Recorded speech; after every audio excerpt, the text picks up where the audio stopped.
Boa noite a todos. Para quem não me conhece, sou a professora Silvana, da Universidade Federal do Rio Grande do Norte. Eu estou aqui como representante da Sociedade Brasileira de Farmacognosia, também como editora-chefe da revista Flora. Então, vamos dar início a um bate-papo, né, intitulado Como aproveitar, né, de forma sustentável a biodiversidade. Então, esse bate-papo, ele faz parte da programação de lançamento do número 2 da revista Flora, né, e nós reunimos, então, dois grandes pesquisadores que trabalham, né, são referência na pesquisa com plantas medicinais, e foram dois autores, então, que contribuíram com artigos no volume, no número 2, né, da revista Flora. Então, nós temos aqui os professores Jackson Guedes da Silva Almeida, que é da Univasf, né, de Petrolina, em Pernambuco, e o professor Valdir Veiga Júnior, do Instituto Militar de Engenharia do Rio de Janeiro, da seção de Química. Então, é um grande prazer tê-los aqui hoje no nosso bate-papo, e agradeço enormemente por vocês terem contribuído com artigos para a nossa revista, né, e também eu gostaria de agradecer a presença, né, de alunos que também foram coautores dos artigos, que são alunos que trabalham com esses dois pesquisadores. Então, é o primeiro evento, né, que nós temos a participação de alunos, e eu fico muito feliz e contente assim, com a participação deles aqui, para estimular, né, essa educação em ciência, essa inserção na ciência desde cedo, para mostrar a importância da ciência nas nossas vidas, né? Então, hoje nós teremos essa participação especial desses dois alunos de iniciação científica, do professor Jackson, que Bruna Queiroz e Pedro Teles, que são alunos do curso de farmácia da Univasf, e também duas alunas do ensino médio, né, do Colégio Militar do Rio de Janeiro, que é a Juliana Trinas e Maria Eduarda Rodrigues Pereira, tá? Então, Peira, né? Então, é um grande prazer recebê-los aqui, tá? Então, eu vou passar a palavra agora ao professor Jackson. Eu gostaria que ele se apresentasse, falasse um pouquinho da formação dele, né? Como que ele iniciou a vida dele na ciência, da linha de atuação, de pesquisa de atuação dele, né? Do grupo de pesquisa que ele lidera. Tá? E se também vem trabalhando com divulgação científica, e na sequência, então, eu passo a palavra ao professor Valdir. Então, boa noite, Silvana. Boa noite a todos aí, né, aos nossos espectadores. Eu sou farmacêutico, né, me graduei em farmácia pela Universidade Federal da Paraíba e fiz mestrado e doutorado em produtos naturais e sintéticos bioativos, né, no programa também lá na UFPB, que tem o mesmo nome, né, que é o programa de pós-graduação dos mais antigos na área de produtos naturais, e também na área de farmácia do Brasil, né, sob a orientação do professor José Maria Barbosa Filho. Então, trabalhei com o professor Barbosa desde a iniciação científica, né, fiz mestrado e doutorado com ele, e fiz pós-doutorado na USP, em Ribeirão Preto, sob a supervisão do professor Norberto Pecorino Lopes. Né? Então, essa um pouco aí da minha formação.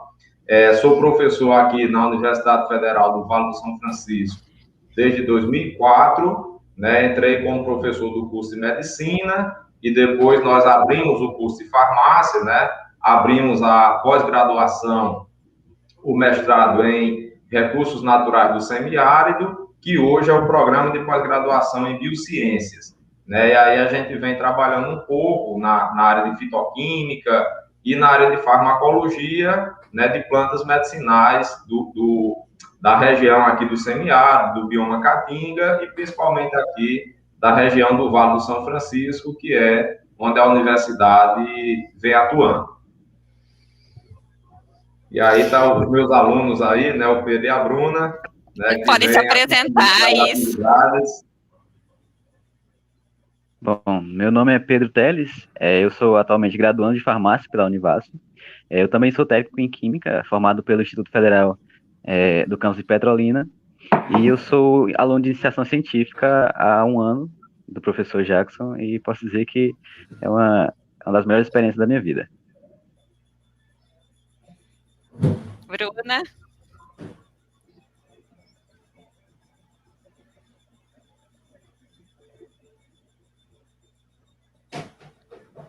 Ela está sem o microfone, eu acho, né? Tá sem o áudio, Bruna. Oi, gente, desculpa. Pronto. Oi. Sem problema. Meu nome é Bruna Queiroz, eu sou aluna de graduação de farmácia da Univasf. Também participo do grupo de pesquisa da Neplame.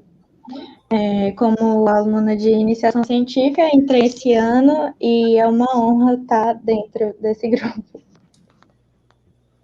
Importante que eles foram coautores, né, do artigo, que eu já vou falar um pouquinho dos trabalhos que foram publicados na revista, tá? Então é um prazer muito grande recebê-los aqui. Agora eu passo a palavra, então, ao professor Valdir, na sequência aos alunos, às duas alunas. Professor Valdir. Oi, Silvana. Muito bom estar aqui, excelente oportunidade que a Sociedade Brasileira de Farmacognosia está colocando essa revista de divulgação, né, e com esses eventos de divulgação de cada número. Parabéns, queria parabenizar você e ao Leopoldo por essa iniciativa, que é extremamente importante. Minha vida científica começou de uma forma interessante, eu acho. Houve uma greve na Universidade Federal do Rio de Janeiro, eu sou engenheiro químico, e eu tinha tido aulas de química com excelentes professores, e naquela greve, enquanto estava tendo aquela greve, tinha também uma reunião da SBPC na UFRJ.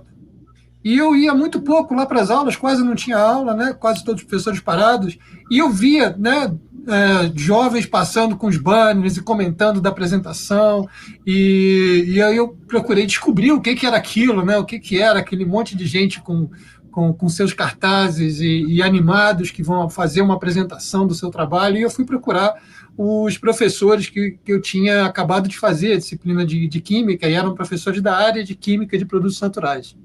E aí, logo no terceiro período, eu já fui procurar essa iniciação científica, e passei vários anos lá, e nesse laboratório de Química de Produtos Naturais, eu acabei fazendo meu mestrado, doutorado, sempre trabalhando com plantas da Amazônia, e o que me levou no pós-doutorado para a Universidade Federal do Amazonas, e aí eu fiquei 12 anos lá como professor, e há 4 anos eu estou no Instituto Militar de Engenharia, que também que é uma escola de engenharia, né? Esse tempo todo eu passei na Química, e retornei para a engenharia com a ideia de trabalhar também com a química de produtos naturais, mas nos processos orgânicos, trabalhar mais na parte de sustentabilidade, com uma abordagem voltada para a bioeconomia, para a economia circular e principalmente de aumento de escala, né? A gente faz tanto trabalho em nível de bancada e é tão difícil levar isso adiante, né, para que a nossa pesquisa científica do laboratório realmente alcance as pessoas. E eu percebi que era importante mais engenharia nisso,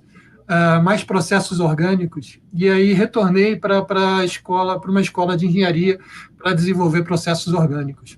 E aí tive esses 4 anos, né, estou montando laboratórios novamente, tive a felicidade de ter esse ano 2 alunas do ensino médio de iniciação científica, estão descobrindo a ciência muito, muito antes do que eu descobri, né, muito antes do terceiro período da graduação, ainda no ensino médio.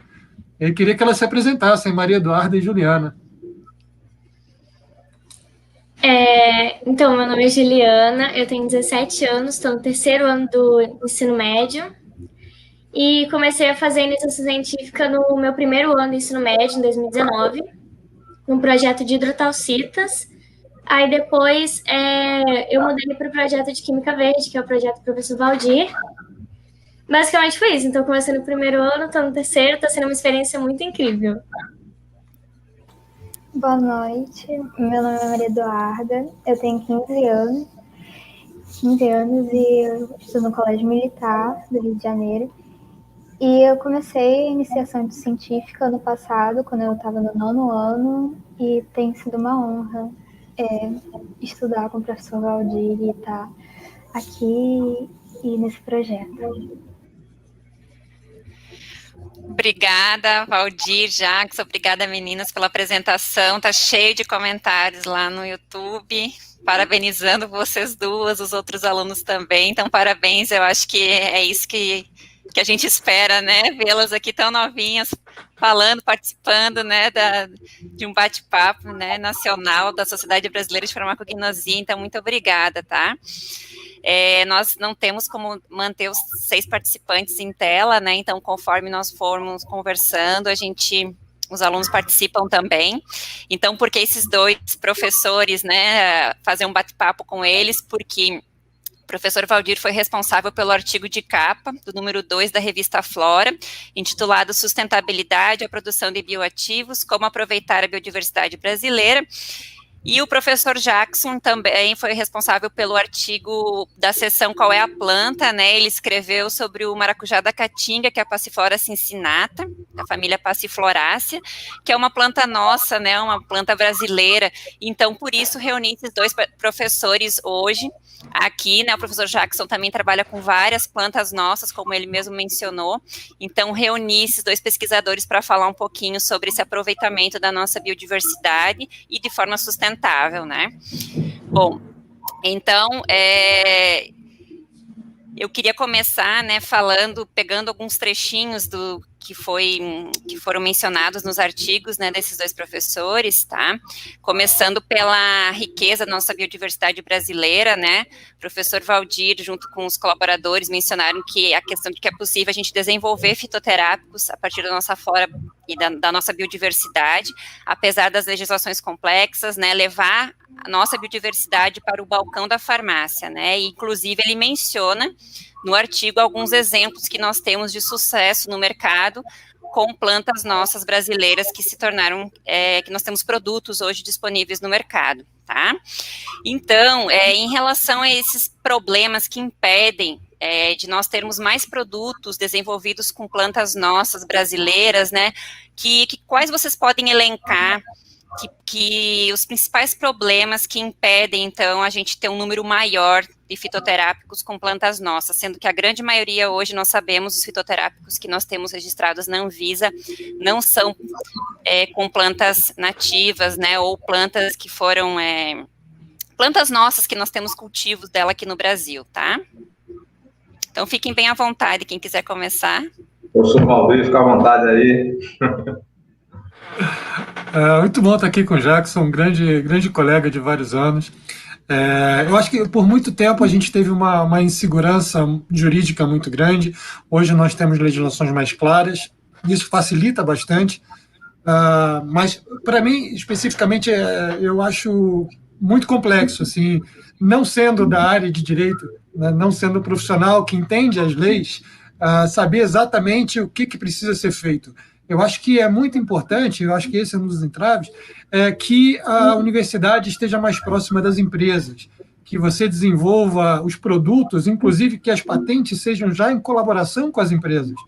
E aí, bem dentro disso que foi esse artigo, a ideia da sustentabilidade, é que desde o princípio do projeto, você deve pensar o que você quer lá na frente.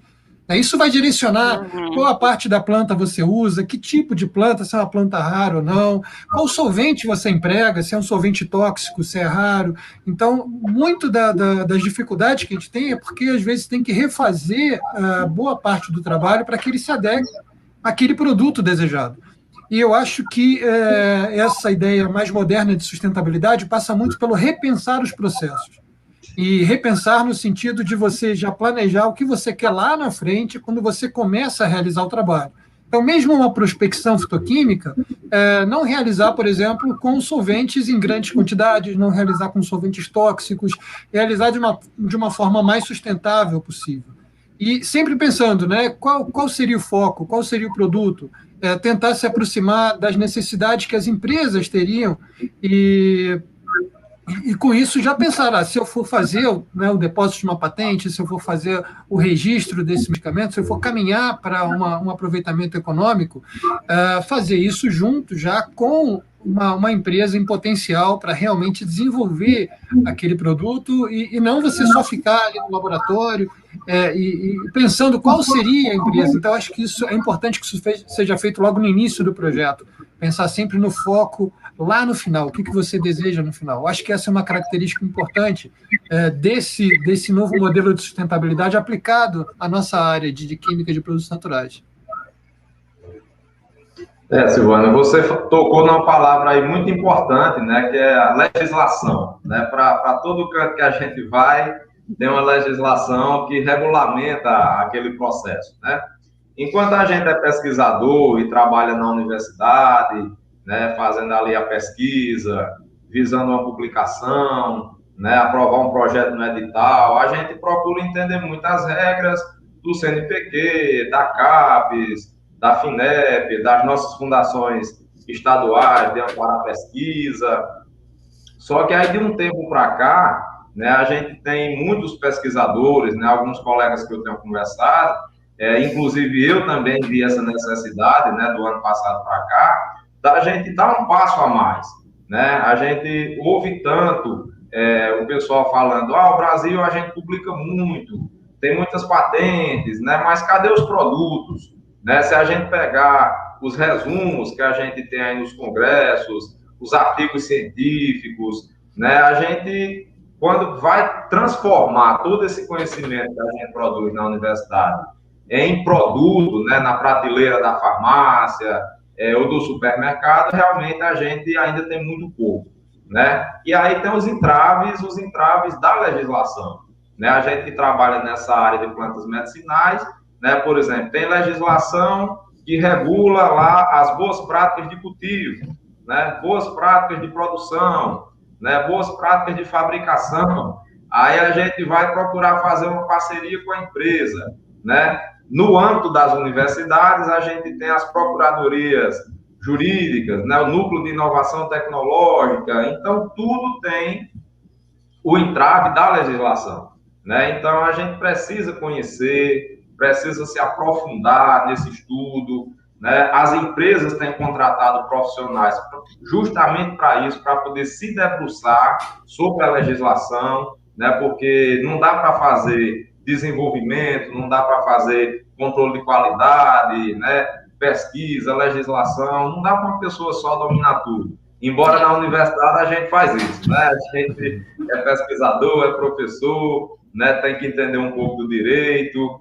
E aí a gente tem buscado, né, vencer esses entraves, buscando realmente parceria com as empresas, mas não é fácil, né? Principalmente porque a gente tem as nossas universidades, né? As federais têm uma legislação, né, um regime jurídico, as estaduais têm outras, né? Então toda essa relação com as empresas realmente é um pouco complicado, né?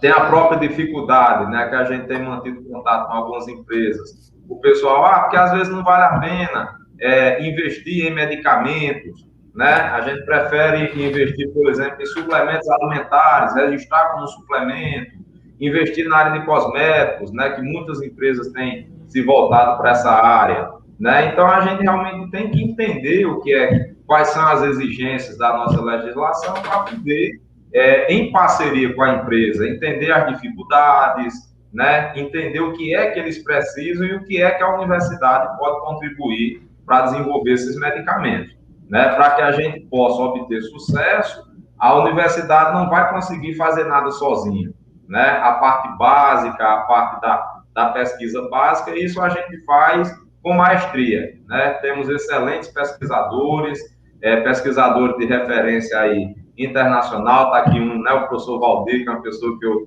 admiro muito, tanto como pessoa, como também, né, principalmente como pesquisador, né?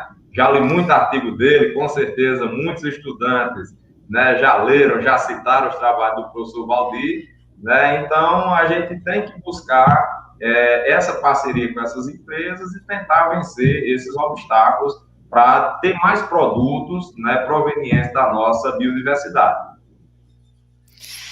Ótima fala de vocês, que eu estava pensando agora no que você falou. Quando eu era aluna de pós-graduação, eu lia os artigos do Valdir, né? Inclusive tem um em português muito famoso, muito citado, né? E assim, vocês falaram palavras bem importantes, né? A questão de focar em produto, eu acho que isso e que mudou nos últimos anos, né? Como o Jackson falou e o Valdir disse, a gente tem mudado, né?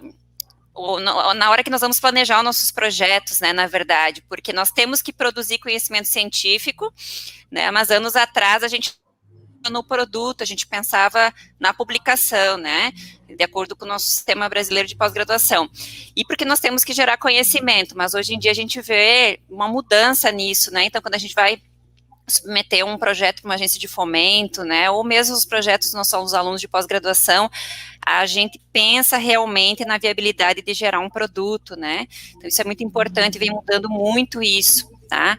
E essa questão interação também das universidades com a indústria, a gente tem que aprender, né, algo novo para nós não aprendemos isso, e vocês, professor Jacques, acho que já tem alguma ligação, né, já tem alguns exemplos que ele pode nos dar em relação à ligação e como fazer essa parceria, não sei se ele já tem algo firmado, mas eu sei que ele já tem começado, né, trabalhos com a indústria, para falar um pouquinho para a gente quais são as dificuldades, né, a gente tem que entender realmente o que a indústria quer, né, e também a origem da nossa matéria-prima, né, qual vai ser a origem, daí já pensando nessa questão da sustentabilidade também, né.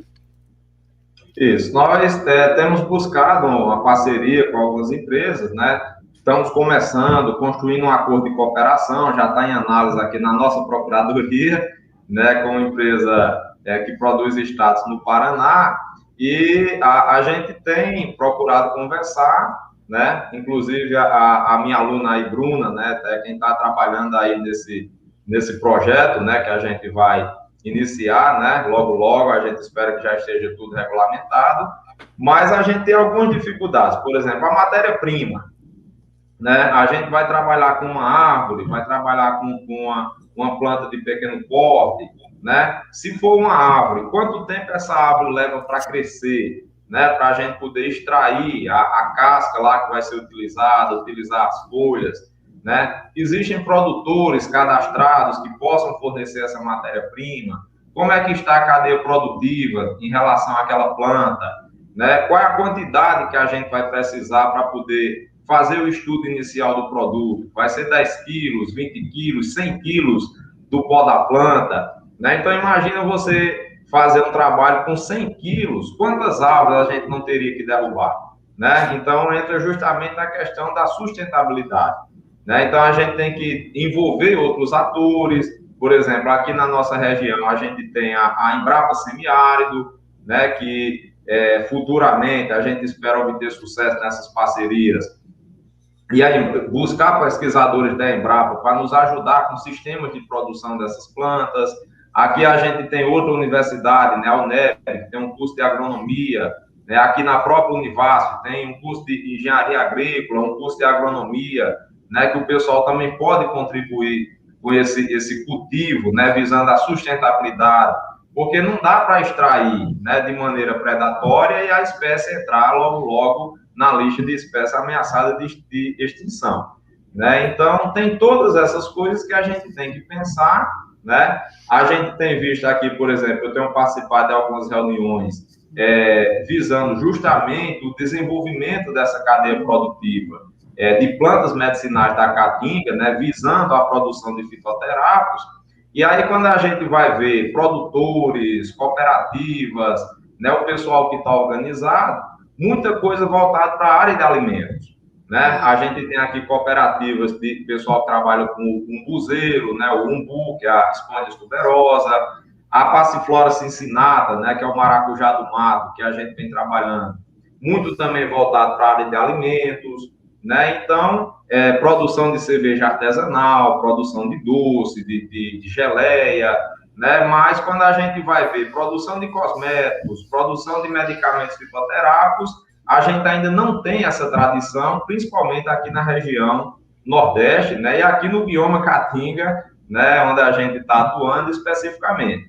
Né? Então, são coisas que a gente tem que começar a pensar, porque não dá simplesmente para a gente ir derrubar a árvore. Né? E se a gente obtiver sucesso, né, no desenvolvimento desse medicamento, a gente vai precisar da matéria-prima. Né? Outra coisa que a gente tem buscado também, aí a pandemia nos limitou um pouco, né, em relação a isso, era visitar esses produtores, né, para a gente poder aproveitar o resíduo industrial para fazer algum tipo de extração de compostos fenólicos, né, avaliar a composição química, ver o emprego deles na área de cosméticos, de fitoterápicos. Né? Então, por conta da limitação que a gente tem aí, né, o contato, né, a visita com as empresas, ficou um pouco prejudicada aí, mas a gente vem mantendo, né, contato por telefone, por e-mail, e a gente espera logo estar apresentando aí alguns resultados, né, dessas pesquisas que a gente está desenvolvendo. Já fazendo um link, Jackson, que seria uma das últimas perguntas, mas como você falou do aproveitamento de resíduos, né? O Valdir comentou no artigo dele sobre o conceito de biorefinaria, que é algo recente. Valdir, se você puder falar aqui para nós um pouquinho sobre isso. É uma parte interessante, é bem dentro disso que o professor Jackson colocou, né? De ter uma biomassa, uma quantidade de biomassa suficiente para dar prosseguimento ao projeto, né? Às vezes a gente pensa numa planta que é muito rara e aí encontra uma substância ativa, mas como levar esse projeto adiante, né? E eu me deparei exatamente com essa situação quando eu estava trabalhando na Amazônia, quando trabalhava em Manaus, e a solução que eu encontrei foi exatamente começar a trabalhar com uma matéria-prima que era muito abundante, que tinha muito pouco problema de fornecimento, que eram os resíduos da agroindústria. Então, você tem uma produção muito grande de açaí e você tem grande quantidade de caroços de açaí. Você tem muito da polpa do cupuaçu sendo empregada, mas você não tem uso para a casca do cupuaçu, para a semente. E aí, então, a gente começou a trabalhar com esse viés, né? Como é que é essa coisa da biorefinaria? Refinaria, normalmente a gente associa o refino do petróleo. E como é que é o refino do petróleo? Entra o petróleo, né, e sai gás, gasolina, nafta, querosene, óleo diesel, até o asfalto. Então, praticamente tudo você consegue utilizar. E quando você pensa em biomassa, normalmente é o contrário disso, né? Eu vou ter uma produção de suco concentrado de laranja. O que eu faço com a casca, o que eu faço com o albedo, o que eu faço com a semente. E na indústria de cana-de-açúcar isso ficou muito evidente quando a gente começou a produzir muito etanol combustível, que era inviável ter uma quantidade tão grande de resíduo, de rejeito, né? Procurar só o açúcar e o resto todo era rejeito. Então, dentro dessa perspectiva, quando a gente fala em biorefinaria, a gente está falando no emprego de toda a biomassa. Não naquele 3R que existia antigamente, né? Reutilizar, reciclar, reduzir, mas num 4R. E o quarto R é exatamente o repensar. Quer dizer, você pensar o projeto para que não haja resíduo, para que você tenha um aproveitamento integral de todas as partes daquele material. Então, se você tem o açaí, você vai retirar a polpa e você tem um emprego para os antioxidantes que estão na semente, você tem emprego para celulose, para lignina. Você tem que aproveitar toda aquela biomassa e não retirar uma pequena parte e jogar o resto fora. E isso para as empresas, principalmente na área de alimentos, mas também na área de cosméticos, na área de óleos, isso é o que a gente chama de um passivo ambiental. Quer dizer, a empresa tem interesse no óleo de castanha da Amazônia. E o que acontece com a torta de extração do óleo? O que acontece com a casca da castanha? Isso tudo é um passivo ambiental, isso é um resíduo que a empresa, em princípio, não tem o que fazer com esse material. E a gente começou a ver que isso era esse problema para uma empresa podia ser a solução para a gente.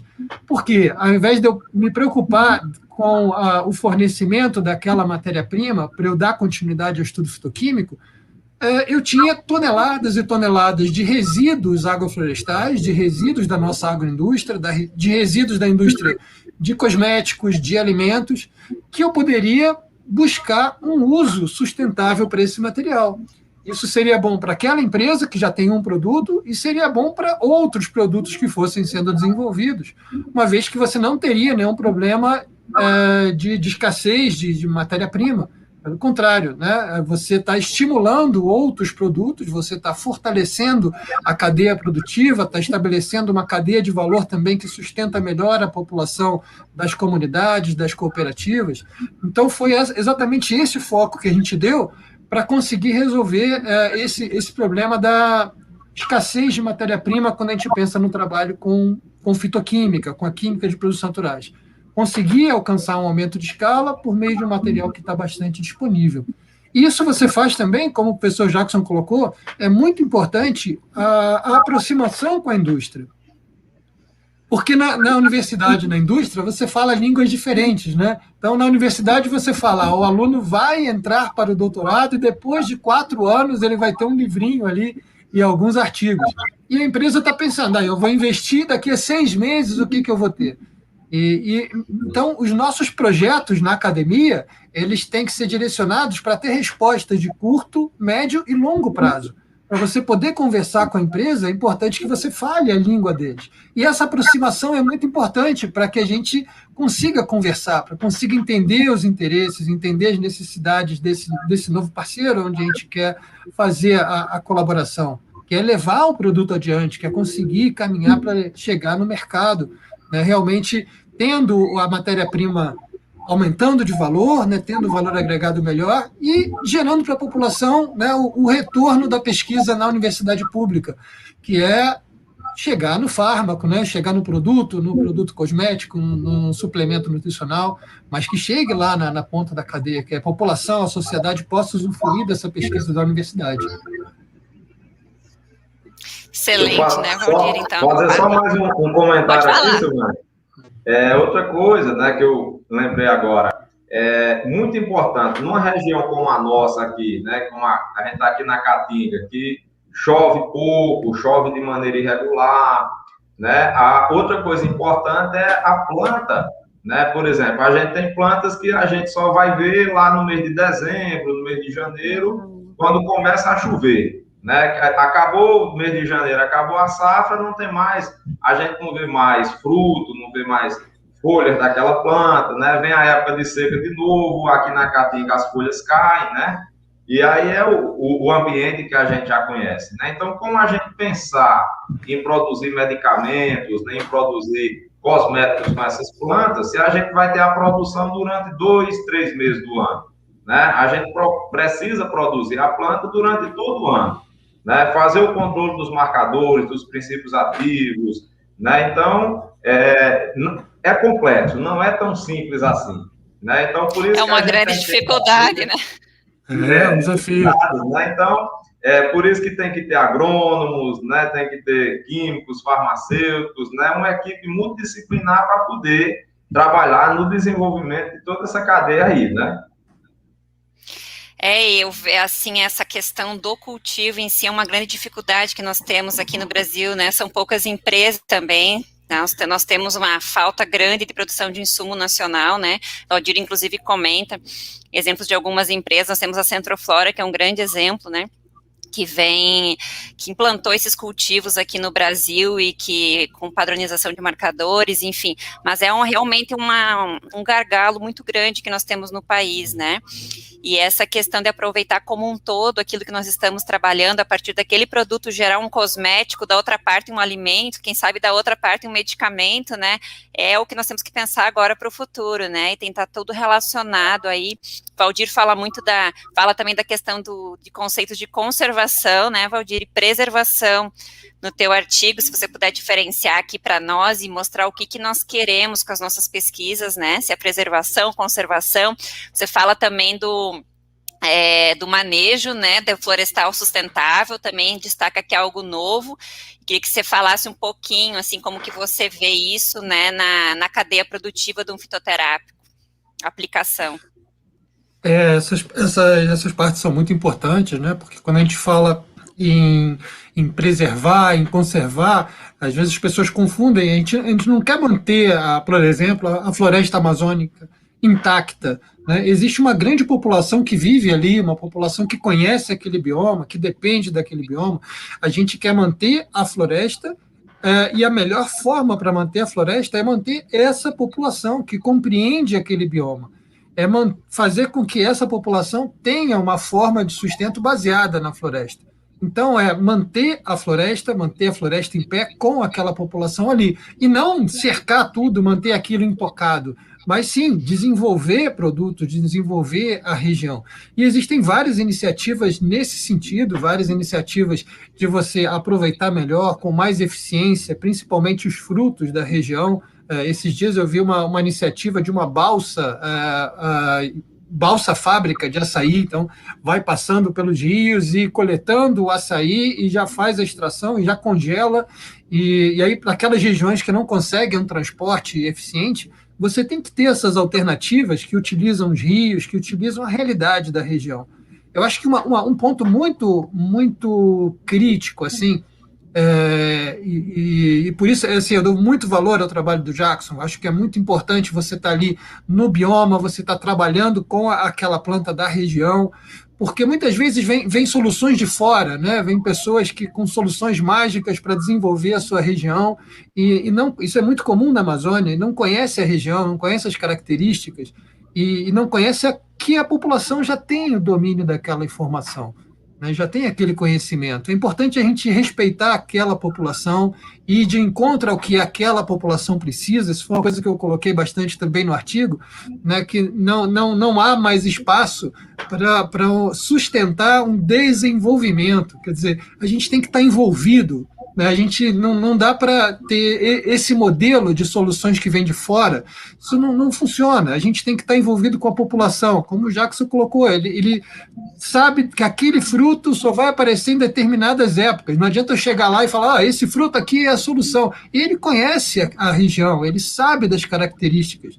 As soluções externas, normalmente elas fracassam.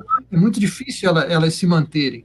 Então, eu acho que investir no conhecimento daquela população que está ali, nos pesquisadores que já estão na região, isso é muito importante. E vem muitas soluções de fora, soluções prontas. Para a Amazônia isso é muito comum. Toda hora alguém tem uma solução para a Amazônia e não perguntam para o Amazônida, né? E viajando pela Amazônia eu vi diversas vezes cidades abandonadas, fábricas abandonadas, extratores de óleos no meio da floresta, porque alguém teve uma visão de que aquilo era o que era importante e não conversou com a população. Então, esse envolvimento com a sociedade, esse envolvimento com as populações tradicionais, conhecer o que aquela cooperativa realmente necessita, às vezes a gente acha que é um marcador químico, às vezes eles precisam só de um tipo de controle de qualidade que diga só que não está adulterado. Então, compreender, né, tanto do lado da indústria como do lado das cooperativas, o que esses outros parceiros precisam, se envolver mais. Eu acho que isso falta muito para a gente ter esse desenvolvimento, para ter o desenvolvimento com a preservação. Eu acho que nos envolver com todos os parceiros, a universidade conseguir mostrar que consegue conversar com a indústria, consegue conversar com a comunidade, com a sociedade. Ótimo. E eu destaco aqui o artigo do Jackson, né? Então, o Jackson escreveu sobre a Passiflora cincinata, que é uma espécie nossa, né? E é importante para quem está assistindo saber que quem já viu, já assistiu alguma palestra minha, eu trabalho há muitos anos com Passiflora, né? Já deve ter ouvido falar do porquê que eu trabalho com Passiflora, porque às vezes as pessoas perguntam, mas Passiflora já é tão estudada, nós temos fitoterápicos com Passiflora no Brasil, já registrados. Mas os fitoterápicos que nós temos registrados são com uma espécie que não é nossa, né, com a Passiflora incarnata. E então, por que não desenvolver um fitoterápico com uma espécie nativa, né, uma espécie brasileira, com Passiflora edulis, por exemplo, Passiflora cincinata, que é uma espécie que ocorre muito na Caatinga. E aí é o exemplo do professor Jackson, que vem desenvolvendo estudo com essa espécie nossa, né, há muitos anos já. Eu queria que ele falasse um pouquinho do porquê, o que estimulou ele a trabalhar com essa espécie, o que eles vêm fazendo, né, e qual seria a ideia, pensando assim, quem sabe, na obtenção de um produto. Bom, a ideia era essa, né, a gente, até o Valdir cita lá no artigo dele, né, o Sintocalme, né, tem como princípio lá a Passiflora incarnata, né, então eu fui dar uma olhada, né, o pessoal utiliza muito aqui o chá das folhas do maracujá, né, como sedativo, como calmante, para tratamento de dores, de inflamação, né, e aí eu comecei a pesquisar, o pessoal aqui da Embrapa, aqui de Petrolina, desenvolver uma nova variedade, né, porque o maracujá do mato é conhecido pela sua resistência à seca, né, e aí, só por isso já é uma planta interessante, né, do ponto de vista químico. Né? O que será que essa planta produz para poder ser resistente à seca? Né? E aí o pessoal desenvolveu uma nova variedade aqui do maracujá do mato, que eles chamaram de BRS Sertão Forte. Né? Então, fizeram uma modificação genética, mantém as mesmas características do fruto, né? Teor de vitaminas, né, de nutrientes. Nós estamos investigando a composição química, né, e já identificamos alguns constituintes como os flavonoides lá, que são os marcadores das espécies de passiflora, né? Vitexina, isovitexina, orientina, isorientina, apigenina, os seus glicosídeos, né? Tanto os O como os C glicosídeos, a gente também tem identificado, né, o alcaloide trigonelina, que nós também identificamos nessa BRS Sertão Forte, né? Então, a gente vem estudando a composição química e fizemos também estudo de avaliação da atividade antinociceptiva, anti-inflamatória, avaliação do sistema nervoso central, né? O pessoal produz também a farinha, né, da casca do maracujá, né, do maracujá amarelo. Então, fizemos aqui também o trabalho de uma aluna minha, né, no mestrado, e agora está trabalhando no doutorado também, para ver a atividade, né, hipolitemiante, e vimos que essa farinha realmente reduz os níveis de triglicerídeos, de colesterol. Nós temos uma patente, né, fizemos o pedido de depósito de uma patente, né, com esses resultados da farinha do maracujá, e a gente espera aí, né, criar uma nova alternativa, né, um novo medicamento, né, com essa planta aqui nativa da caatinga, né. Fizemos estudo de toxicidade, né, também toxicidade aguda, subcrônica, então toda essa parte a gente tem, né, e aí a gente espera. Acho que falhou um pouquinho. Travou ali um pouco. Travou, Jackson? Acho que ele caiu aqui. Ele deve voltar daqui a pouquinho. Bom, para quem está nos assistindo, se vocês tiverem perguntas, podem colocar no chat, vai ter um tempinho no final para a gente selecionar algumas perguntas, tá? Fiquem bem à vontade, então, enquanto o professor Jackson não retoma, ia perguntar para ele se eles já têm cultivo com a espécie, né, em relação a passiflora ensinar, em que fase que eles estão do estudo, mas quando ele retomar, a gente continua. Valdir, então, assim, você já comentou, inclusive, né, no passado, que se pensava muito nos 3 R's, você fala que agora tem que ser 4, que seria o quarto, seria o repensar, né?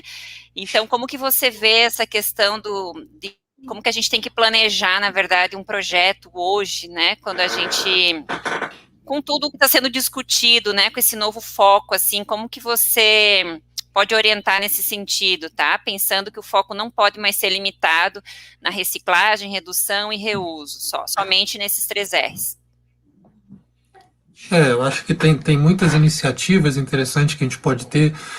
Primeiro com esse foco, né? Qual vai ser essa matéria-prima? Vai ser uma planta rara? Se vai ser uma planta rara, vai ser muito difícil caminhar com o desenvolvimento desse produto. Como o professor Jackson colocou, para você ter um lote único, padronizado, para fazer estudos em vivo, por exemplo, você precisa de vários gramas, às vezes de vários quilos de material. E de material lá na ponta, né? Depois de você extrair, né? Depois de pegar a planta, secar e depois extrair, então significa que você precisa de uma quantidade muito grande dessa sua matéria-prima. Então, já começar com um material que você acredita que tenha uma viabilidade mais lá à frente. Por exemplo, trabalhar com árvores é muito complexo, né? O tempo que ela demora para crescer é muito complicado. Trabalhar com plantas de ciclo mais curto é mais fácil para trabalhar depois toda a parte de agronomia, de cultivo.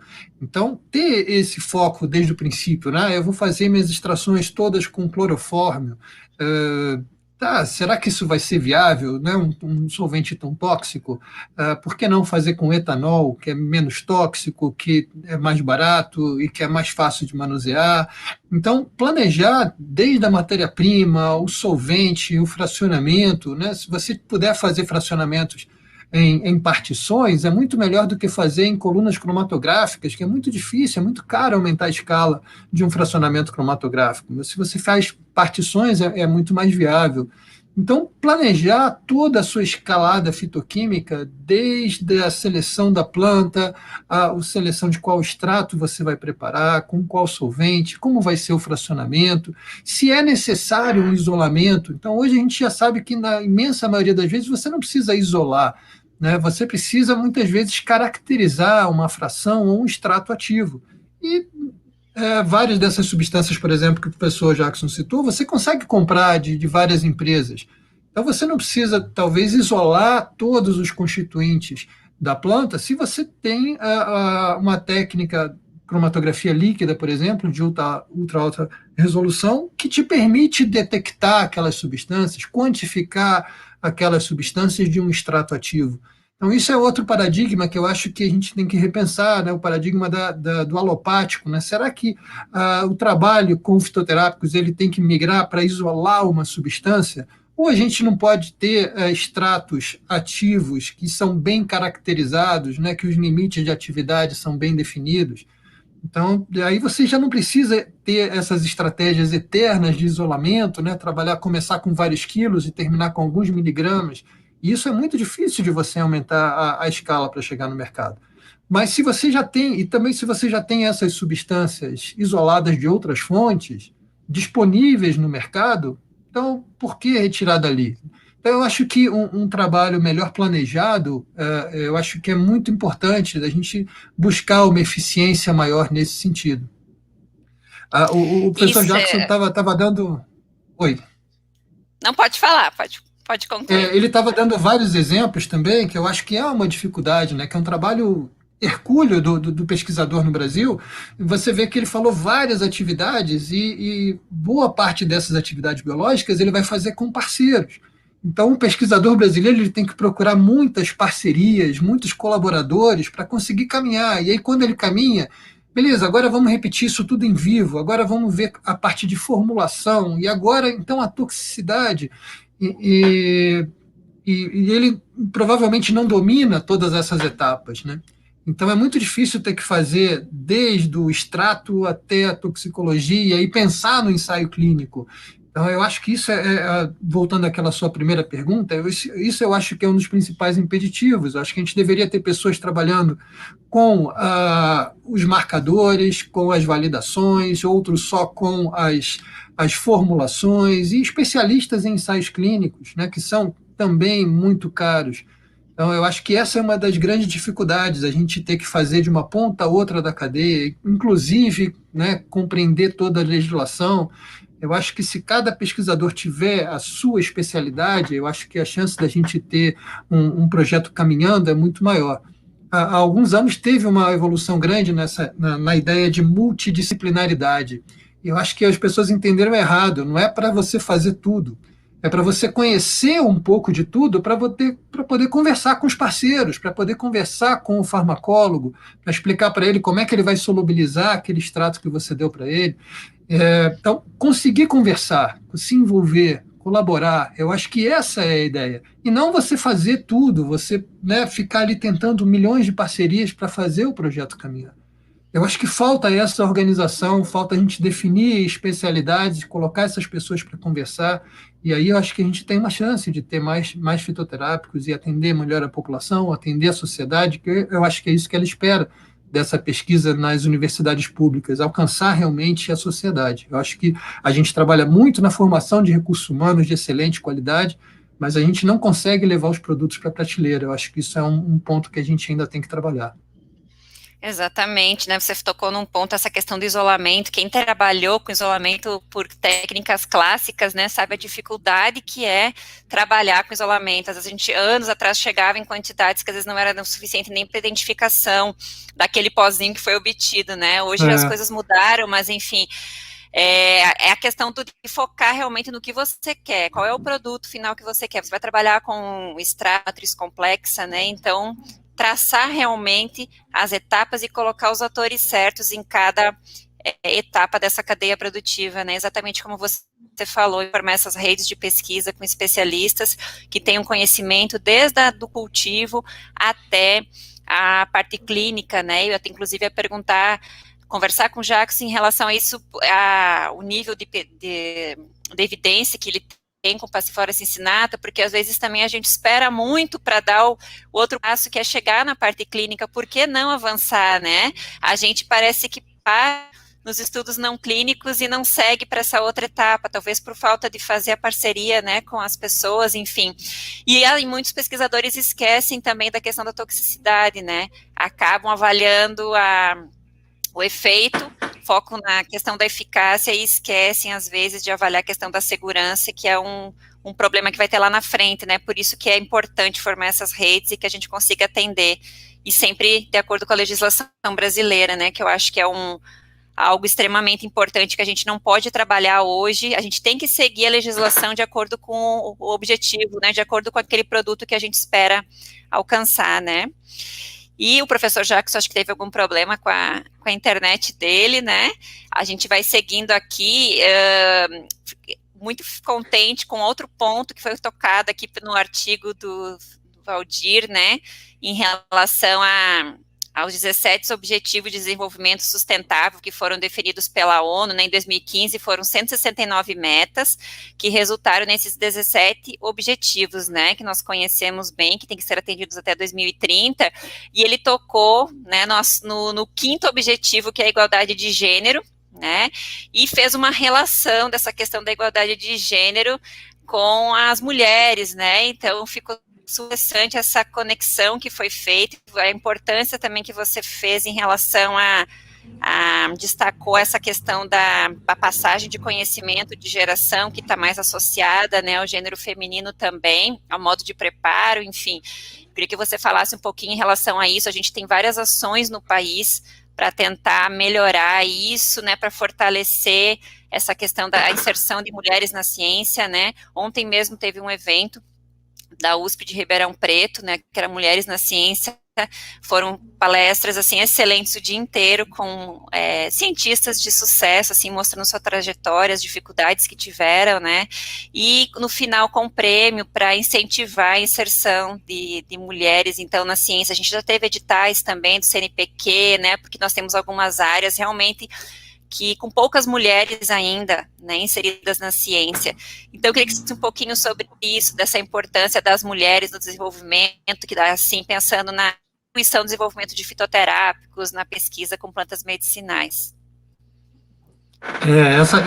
Essas metas da ONU são bem interessantes de como isso teve uma evolução, né? Até o começo desse milênio eram 3 a 5 metas, e hoje você imagina um desenvolvimento, uma sustentabilidade de uma forma muito mais ampla. Antigamente ainda se pensava em muros, hoje em dia não dá para uma empresa pensar só no seu lucro, não dá para ela se desenvolver o bairro em que ela se localiza é um bairro muito pobre. Então você tem que ter esse envolvimento. E essas normas, esses objetivos de desenvolvimento sustentável da ONU trazem exatamente isso. Você tem que pensar em sustentabilidade, não é só pensar que você tem que produzir com menos energia, você tem que ter a igualdade de gênero, você tem que ter água para todos, você tem que ter educação de qualidade, você tem que ter vários aspectos que se complementam e todos são essenciais. E eu acho que na ciência, uma questão que a gente está sempre abordando, né, é essa questão da igualdade, né? Não tem por que ser diferente, e a gente vê até que no desenvolvimento, né, nos chás, no cuidado, né, nos alimentos, quando a gente fica doente, quem cuida, quem tem esse conhecimento, né, quando a gente é pequenininho, são as mães, elas que sabem qual é o chá específico para cada coisa, qual é a quantidade, qual é a forma de preparo. E isso a gente vem trabalhando bastante no grupo, essa questão da igualdade de gênero, e foi muito interessante para a gente ter essa possibilidade agora de ter 2 alunas de ensino médio. Gostaria que elas falassem um pouquinho, a Juliana e a Maria Eduarda, sobre como é que é para elas, como meninas, né, estarem sendo inseridas na ciência, na química, nos produtos naturais, nos fitomedicamentos, e também com uma abordagem voltada aí para a química verde, né, de pensar o desenvolvimento no futuro, né? Não adianta a gente pensar em desenvolver hoje, a gente tem que pensar em desenvolver para as próximas gerações, e as próximas gerações estão aí, né? Já são elas. Então, Maria Eduarda, Juliana, fiquem à vontade. Eu queria que vocês falassem para outros jovens, né? Nós vamos ficar com esse bate-papo vai ficar gravado, disponível lá no YouTube, para falar um pouquinho dessa experiência, dessa oportunidade. Eu vejo como uma oportunidade muito grande na vida de vocês, né? De estarem tão novas, assim, já inseridas num grupo de pesquisa. É realmente uma experiência muito legal, muito incrível. E, tipo, que nem a gente estava debatendo antes, na escola a gente normalmente estuda muitos cientistas homens, né? A gente não vê muitas mulheres, assim. A Duda também estava falando esses dias. Então, é bem legal, sabe, poder participar disso, ser, tipo, serem representantes disso nessa parte, poder contribuir para, quem sabe, no futuro a gente também espera entrar na ciência, né, mais ainda. Então, tipo, é bem legal, né, poder representar também as garotas aqui. E vocês tinham uma ideia, assim, de ciência que mudou depois que vocês entraram no grupo de pesquisa, de repente modificou um conceito, algo diferente, assim? Eu acho que, tipo, na escola a gente aprende muita coisa, mas aí quando a gente entra numa iniciação científica, a gente vê de uma outra forma, de uma visão diferente. A gente consegue ter acesso a novas informações que a gente não teve na escola, novas experiências. A gente já teve bastante experiência no grupo, né, de pesquisa. A gente teve uma apresentação para o grupo de um outro artigo. A gente ajudou, né, na escrita desse artigo que a gente colocou, tá na revista, né? Então, são experiências diferentes que a gente não teve na escola, que a gente teve uma visão mais abrangente. Então, foi diferente, foi bem legal para contribuir na nossa experiência acadêmica. Sim, eu concordo totalmente com a Juliana. Participar desse projeto de iniciação científica tem sido maravilhoso. Eu acho que essa experiência agora no ensino médio vai agregar muito quando a gente for para a faculdade, porque são experiências que realmente a gente, no ensino médio, no ensino fundamental, a gente não tem dentro da escola, na maioria das escolas. Então, é uma experiência única e maravilhosa. Maria Eduarda, você falou algo importante, né? A maioria das pessoas realmente não tem contato com a ciência. Eu acho que ainda no que a gente está vivendo hoje, nessa pandemia, a gente consegue ver na verdade, as consequências disso, né? Das pessoas não conhecerem, não saberem o que é ciência, né? Não saber o papel do cientista, a importância da ciência nas nossas vidas, né? Então, quanto mais cedo a gente puder inserir isso, quanto mais projetos como esse, né? De nós cientistas realmente a gente ir até a escola, fazer projetos, né, em associação, trazer essas pessoas para, se a gente puder mudar a vida de algumas pessoas, né, quanto mais puder divulgar e propagar esse conhecimento, melhor a gente vai conseguir, acho que ter um sucesso. A gente tem que sair dos muros da universidade, né, para cumprir esse nosso papel, que a gente tem que aprender também a conversar com a sociedade, que nós estávamos falando da gente tem que aprender a conversar com a indústria, mas a gente tem também que aprender a conversar com a sociedade, né? O Jackson voltou. Jackson, você estava falando sobre a passiflora cincinata. Aí a gente estava, eu comentei assim, você fez vários estudos, eu acredito que foram estudos não clínicos, né, na fase, trabalhando com animais, a gente fica às vezes perguntando por que não seguir para a fase clínica, né, o que impede da gente dar esse passo a mais aí, e fazer essa parte realmente para mais próximo, assim, quem sabe, de chegar num produto. E também queria saber se vocês já têm cultivo com essa espécie nossa aqui, se já estão trabalhando em parceria em relação a isso. Pronto, em relação aos estudos, né, tudo que nós fizemos foram estudos realmente pré-clínicos e ainda tem essa lacuna, né, da gente avançar para os estudos clínicos, então tentar buscar parceria para fazer isso aí. Outra coisa, né, que você até ainda peguei um finalzinho da sua fala aí, antes da conexão cair, estudo de toxicidade, né, muitas vezes a gente, como você disse, avalia só o efeito, né, avalia a eficácia, mas não avalia a segurança, então isso aqui a gente também tem feito. E acho que uma lacuna que a gente também tem que avançar mais, né, nessa área de produtos naturais é a parte de farmacocinética. Né? Uma vez eu cheguei a conversar com um representante aí de uma empresa, mostrar justamente esses resultados, e ele disse, professor, a parte de farmacodinâmica, de mecanismo, de toxicidade, está tudo muito bom, tudo bem desenhado. Farmacocinético, o que é que vocês têm? Quase nada, né? Digamos nada, não fizemos, né? Então, metabolismo, essas coisas, então a gente tem que avançar também, é uma lacuna, né, que ficou nesses nossos estudos, e a gente hoje tem a consciência de que tem que suprir isso daí, né? A questão de cultivo, a gente tem coletado essa planta aqui também através de parcerias, né? Tem aqui uma cooperativa, né, a Cooperpuc, que fica aqui em Uauá, na Bahia, né? Eu acredito que eles devem ter lá mais de 100, 150 produtores cadastrados, porque eles já trabalham com essa planta, né?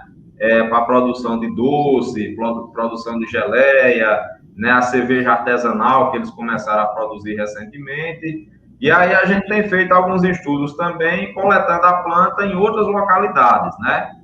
Através aqui de parceria com a Embrapa, aqui em Petrolina, coletamos recentemente em Sobradinho, justamente para avaliar essa questão também da variação, né? O Uauá fica no estado da Bahia, né? Fica aqui a alguns quilômetros daqui de Petrolina, né? Sobradinho já está mais perto, a sede da Embrapa já fica aqui, então essa distância, né? Coletar em lugares diferentes, como isso influencia, né, a questão da produção dos metabólicos secundários. E a gente vê que praticamente é a mesma coisa, né? Produz praticamente os mesmos metabólicos, né? Então, a gente tem tido essas parcerias, né, para poder coletar a planta e se a gente avançar, né, para estudos aí para desenvolvimento de um produto, eu acredito que também, né, a gente teria uma certa facilidade, né, para poder coletar esse material. Ok, então, obrigada, Jackson. Eu queria pedir para a Celeide, então, trazer os dois alunos do professor Jackson também, para eles falarem um pouquinho, nós estamos nos encaminhando já para o final do bate-papo. Pedir que eles falem um pouquinho em relação a como que eles enxergam essa oportunidade, né, da ciência na vida deles.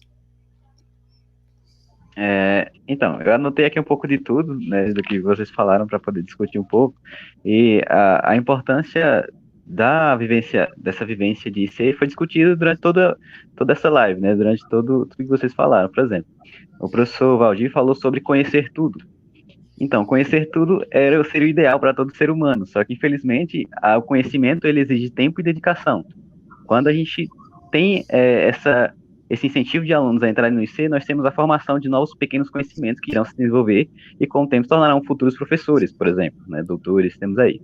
Então, o incentivo da entrada de novos alunos significa a prospecção, a propagação desse conhecimento e a geração de novos conhecimentos, como foi discutido. Talvez o professor Jackson, durante o IC dele, ele tenha aprendido técnicas que hoje não são mais utilizadas, devido ao avanço, né, e ao desenvolvimento de novas tecnologias, como, por exemplo, a HPLC citada pelo professor Valdir, RMN, espectrometria de massas, etc. Então, também existe uma certa lacuna no que se trata de aproximar a sociedade, ou a sociedade de base, principalmente de ensino médio, a iniciação científica, né, quando o cara entra na universidade, porque parece que é algo muito distante. A gente fala cientista, né? Pô, cientista, mas o que é um cientista, né? Parece que é um cara que está tão longe, mas não está. Principalmente agora nesse período de pandemia, a gente vê a falta que esse investimento na ciência do Brasil acarreta, né? Por exemplo, a corrida que foi pelos países para chegar na vacina, o Brasil aparentemente não estava. Mas quantos pesquisadores brasileiros não estavam lá nessas empresas desses outros países contribuindo para essa formação, né, dessas novas vacinas? Então, assim, eu diria que o IC não é algo de 7 cabeças, como o Bruna até estava comentando comigo, que a gente acha que não consigo entrar no IC porque eu não tenho informação suficiente, eu não estou pronto para entrar no IC. Só que você não tem que entrar no IC sabendo, você tem que entrar no IC para saber. Então, a questão do IC é você ter dedicação e vontade de aprender, porque um dia você será um formador de um IC, como o professor já foi, como a Marcela provavelmente foi, e o professor Valdir também. Então, eu acho que é mais ou menos isso que eu queria falar. Exatamente, excelente, Pedro. Passar a palavra à Bruna agora. Depois a gente tem uma perguntinha aí para vocês. Tá. Bruna parece também está com um probleminha na internet. Está com problema? Ah, tá. Tem uma pergunta aqui da Tatiana. Eu queria saber se o fato das alunos, né, terem participado da iniciação científica e publicação de artigo desenvolveu neles o desejo de continuar nesse caminho de pesquisa. É importante rastrear desde cedo pessoas com tendência, né, para pesquisa. E aí desenvolveu em vocês o desejo de continuar nesse caminho, a participação na elaboração desse artigo para a revista Flora? Com certeza. Eu acho que é muito emocionante eu, assim, particularmente, com 15 anos, poder falar que eu ajudei a escrever um artigo. Então, isso é uma coisa que vai ficar marcada para minha vida e, com certeza, eu vou querer levar para frente, eu vou querer seguir esse caminho de iniciação científica e depois fazer mais projetos e, assim, eu acho que isso é uma oportunidade única. Alguém mais?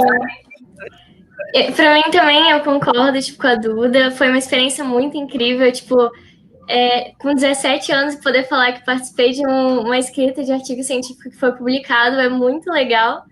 E eu gosto muito da área que a gente está trabalhando, né, na iniciação científica, que é de química verde, né? Sempre gostei de química e ainda de sustentabilidade, é muito interessante. Então, quem sabe também no futuro eu gostaria de seguir para essa área também. E eu gosto muito de biologia também. Até meu professor de biologia estava no chat, fiquei muito feliz, o Pimenta. Professor incrível, adoro ele. Então, quem sabe na faculdade posso fazer algo. Eu estava pensando em fazer engenharia de bioprocessos, enfim, continuar nessa área de pesquisa também. Espero que dê tudo certo.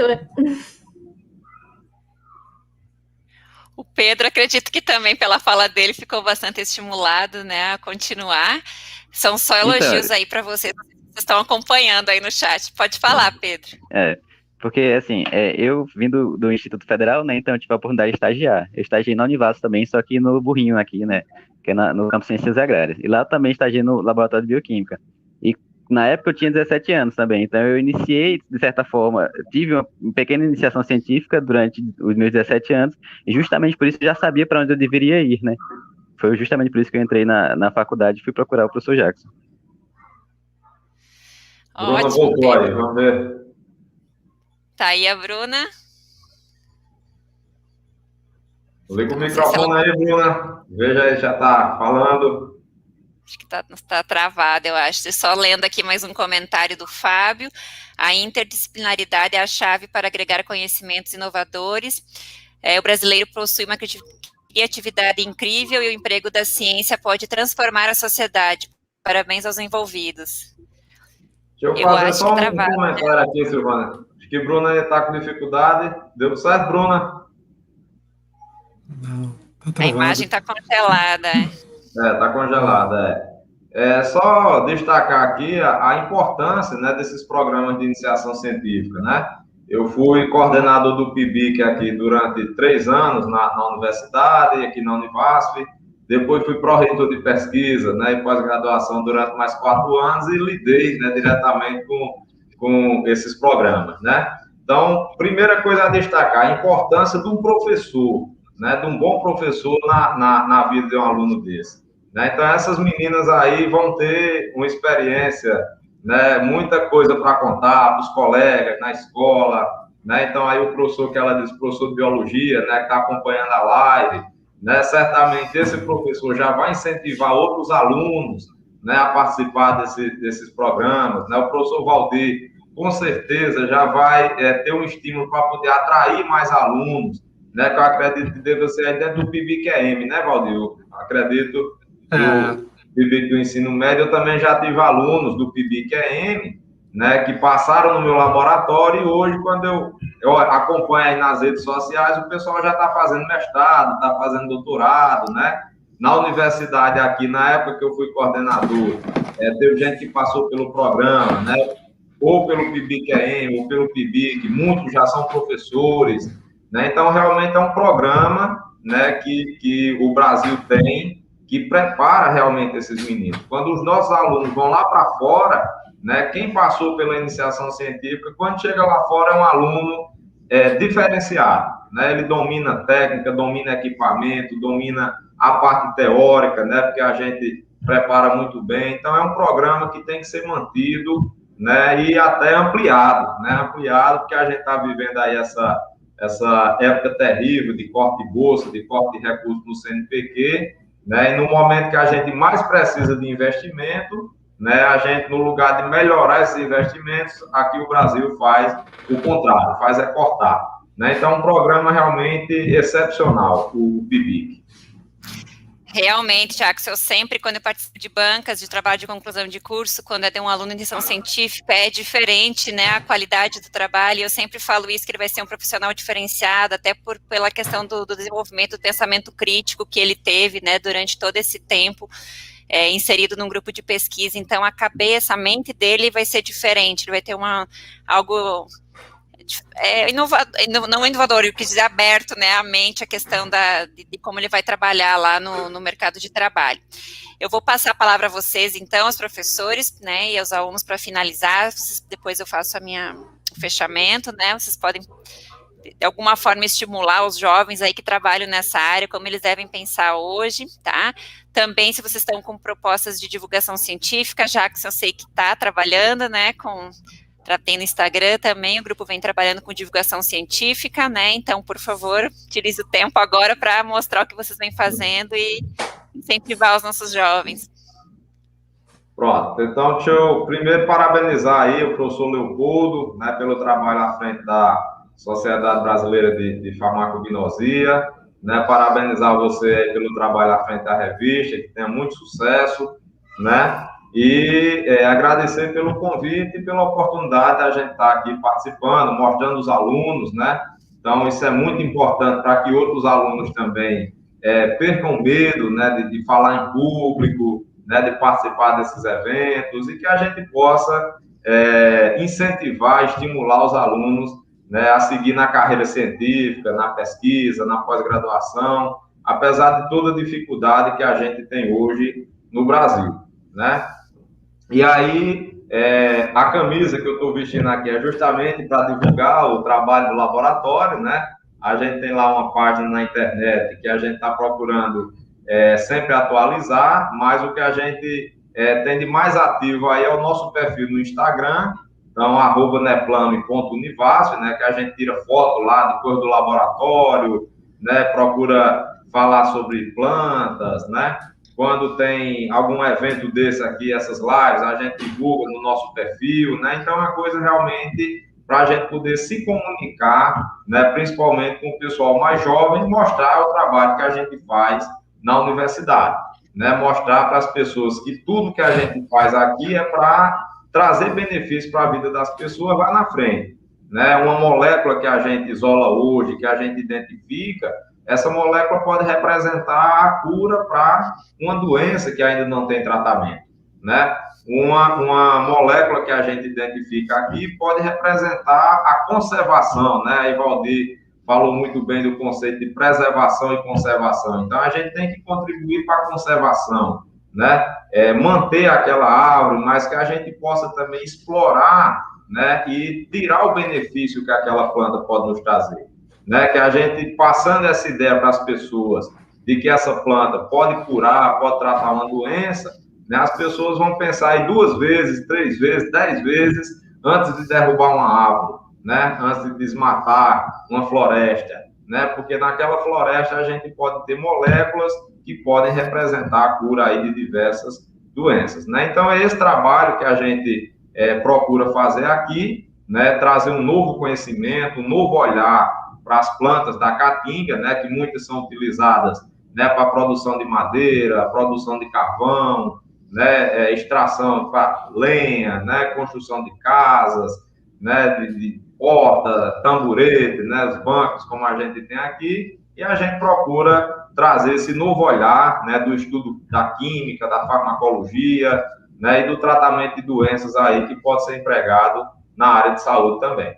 Então, agradeço a vocês e parabenizo mais uma vez pelo trabalho e sempre que precisar, estamos à disposição. Obrigada, Jackson.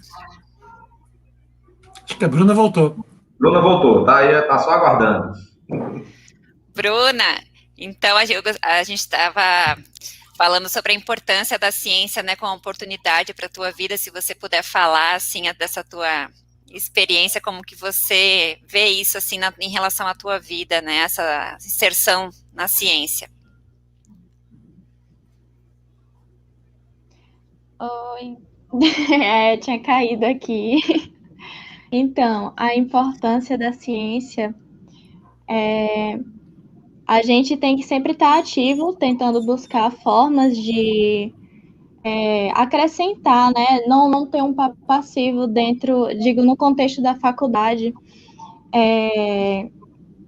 sempre atuar junto, se inserir em projetos e buscar complementar com pesquisa sempre, com os professores e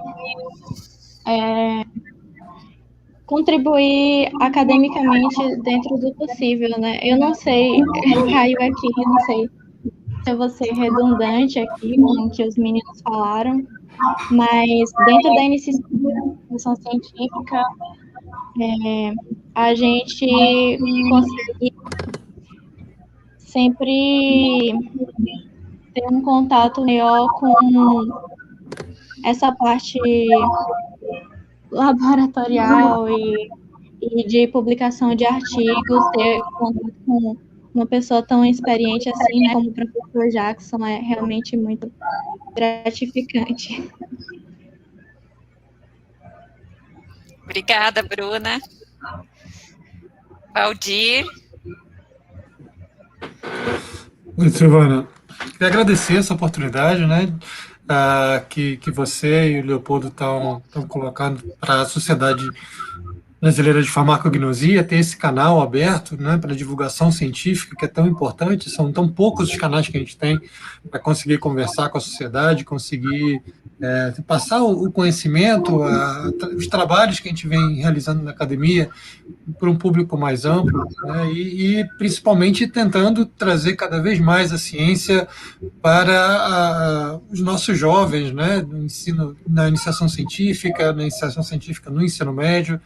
Eu acho que essa é um esforço muito, muito gratificante ver os meninos com essa animação de continuar na pesquisa, né, depois de ter participado de um projeto. Eu acho que isso é o que nos move, né, a continuar trabalhando com tantas dificuldades que a gente vem enfrentando, mas eu acho que é muito recompensador. Queria agradecer muito a vocês e também essa possibilidade de estar aqui com o Jackson, um grande colega de tanto tempo, estar aqui conversando com ele. Obrigada, Valdir. Tem só 2 perguntas, eu acho que dá tempo aqui. Pedro perguntou às meninas do Colégio Militar o que elas fariam para preservar a biodiversidade do Brasil, se elas puderem responder.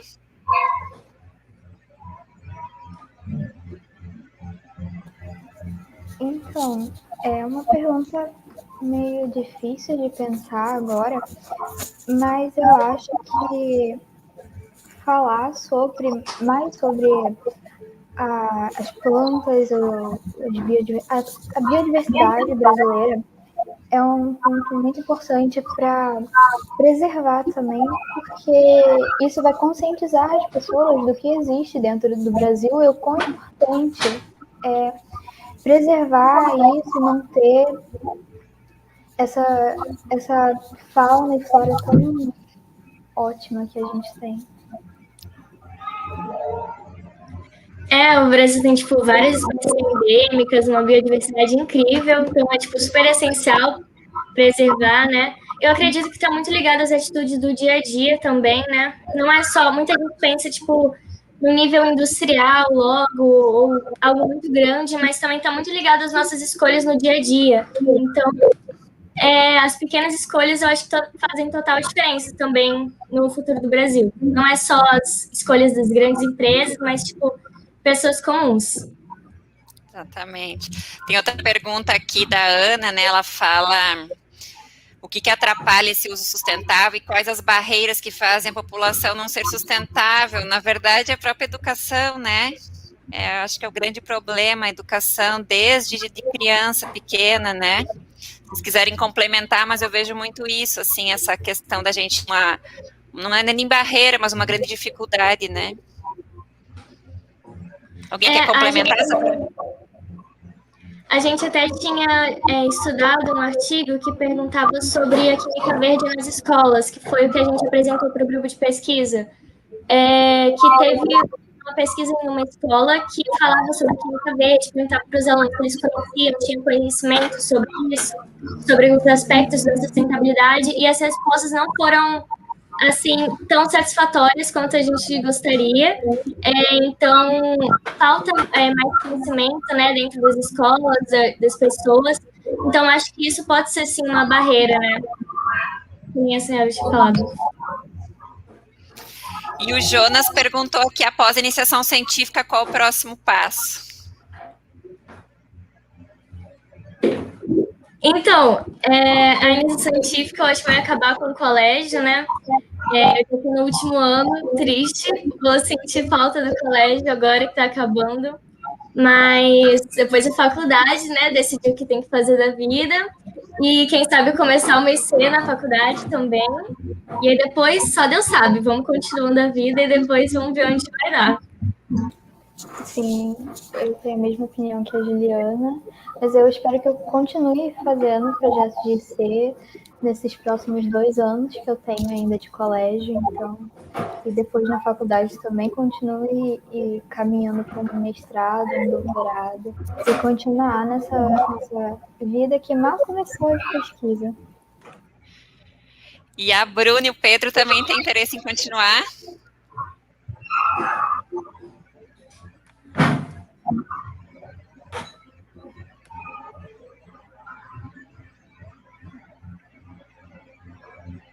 Vamos lá, pessoal, responde. Eu Vocês estão com respondido. Deu para ouvir o que eu falei? Estão pensando quem é que vai responder primeiro. Vocês estão me ouvindo? Sim, então certo. Sim, eu falei que eu só saio se o professor não quiser mais, ou então eu subi para o mestrado, aí sim. Bruna, tem interesse também de seguir? Tem interesse, sim, em continuar a carreira acadêmica com mestrado, doutorado, se der certo, e seguir. Que bom, gente. Parabéns a vocês, tá? E pela coragem de estarem aqui hoje participando, né? Foi muito interessante, assim. Eu fiquei muito feliz de tê-los aqui. Fiquei muito contente quando eu vi a revista pronta. Inclusive, mandei, né, para o Valdir pelas lerem o editorial. As meninas do ensino médio, muito feliz de que vocês participaram, todos vocês, como colaboradores, coautores aí dos artigos, tá? Então, para finalizar, eu gostaria de agradecer mais uma vez vocês terem contribuído com o número 2. Valdir, quer falar? Deixa eu só falar, sim, eu já estava esquecendo que a gente tem dentro do grupo de pesquisa, a gente tem um outro grupo, né? Vários dos pesquisadores do grupo participam de estratégias de divulgação científica. O nome do nosso grupo de pesquisa é ABCNP, a NP de Natural Products, de produtos naturais. Então, nos sigam no LinkedIn, no Twitter, então a gente está em várias plataformas. E a próxima etapa do trabalho das meninas, a gente conseguiu uma série de entrevistas com pesquisadores da área de Química Verde. E o primeiro vai ser exatamente o John Warner, o cara que criou a Química Verde junto com o Paul Anastas. Então, a gente já conseguiu uma entrevista com ele, a gente está organizando as perguntas e elas é que vão fazer as perguntas para ele. Então, nos sigam aí nas redes sociais que vocês vão ter vários episódios desse aí, da Química Verde com as nossas meninas do ensino médio. Que show, Valdir, parabéns. Eu não sabia, vou seguir, já não marquei aqui o nome. ABCNP. Então, muito obrigada. É ABCNP, o Instagram também, né? Isso, também.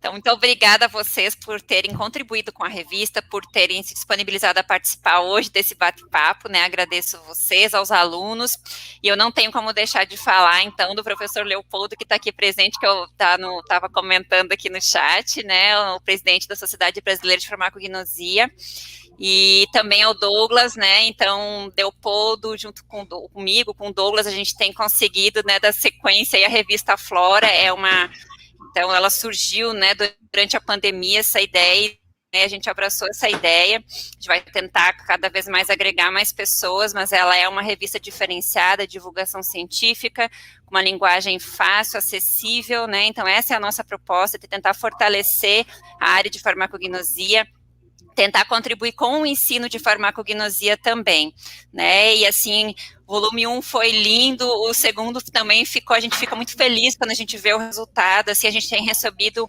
muitos elogios, né, um retorno bem positivo em relação à revista, então a gente só espera realmente que siga dessa forma. Já estão abertas, né, já está aberto o período de submissão para o número 3 da revista tá? Vocês podem acessar o site, lá tem as normas, né, para cada sessão. E todos estão convidados, então, quem ainda não leu, faça o download lá da revista, né, para ler esse no número 1, número 2, que estão com textos excelentes, tá? Também eu quero aproveitar aqui para parabenizar as famílias, né, que estavam aqui presentes dos alunos. Eu acredito que pais estão presentes também, e devem estar muito orgulhosos de ver os seus filhos aqui, tá? Então, parabéns a toda a família, porque eles fazem parte dessa conquista também, tá? E era isso, então eu agradeço a todos que participaram, né, espero que tenham gostado, foi um bate-papo muito enriquecedor, né, e até a próxima, em breve a gente vai divulgar o nosso próximo bate-papo também como programação, então, do número 2 da revista Flora, tá? Muito obrigada a todos, até mais. Tchau. Tchau, boa noite.